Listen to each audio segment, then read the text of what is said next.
عائشه بیبي فرمایي وایي زمونږ کوټې وړې وړې وي، وړې وړې کوټې وي. نبي علیه السلام به تهجد له پاسېدو، تهجد به یې کوه د شپې.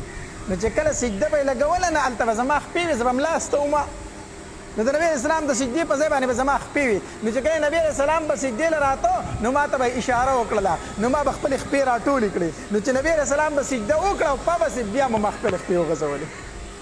نو نبی علیه السلام به تهجد کوله، زه به ملا ستومه. خو نبی علیه السلام راته دا نه ویلي چې عایشه پاسه تم تهجد وکړه که نه، تم پاسه تهجد وکړه که نه. ما ته یې دا نه دي ویلي. په نفلي عباداتو کې به بیا د خپل اهل و عیال رعایت کوو، خو په فرضي عباداتو کې به بالکل نه کوو. وایي چې کله اذان وشو بیا به یې مونږ بالکل ایږ کړو، بیا به یې د مونځ تیاری کوو.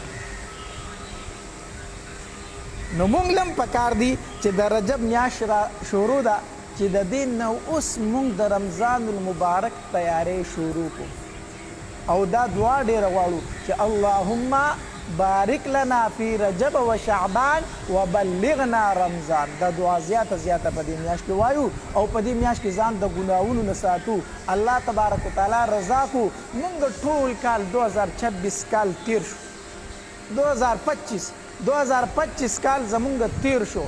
په دې ټول کال باندې مونږ د ځان سره حساب وکړو چې یاره ما پکې نیکۍ څومره کړي دي، ما پکې د خیر ښېګړې کارونه څومره کړي دي، ما پکې ګناهونه څومره کړي دي.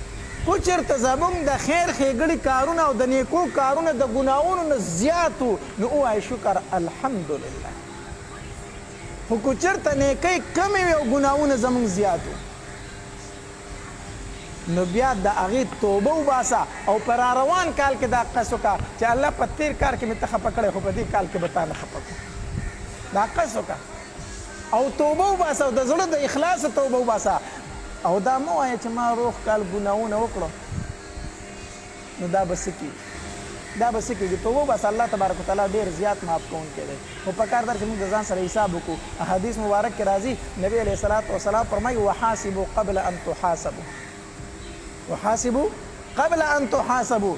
حساب د ځان سره وکړه مخکې د دې نه چې ستا سره څه وشي، حساب کتاب وکړی شي. نن د ځان سره حساب وکړه که نه، روغ کال پرېږده، ماسخوتن سملاستې دا بړستن او کمبل دې په مخ باندې راواچوه، توره تېره شوه، ووایه وایي دا قبر دی او زما نه سوال جواب پوښتلی کېږي، ما نه تپوس کېږي، زه الله ته ولاړ یم، الله رانه تپوس کوي زه جواب ورکوم. خو که نن دې جواب ورکولی شو نو ووایه زه به سبا جواب ورکم.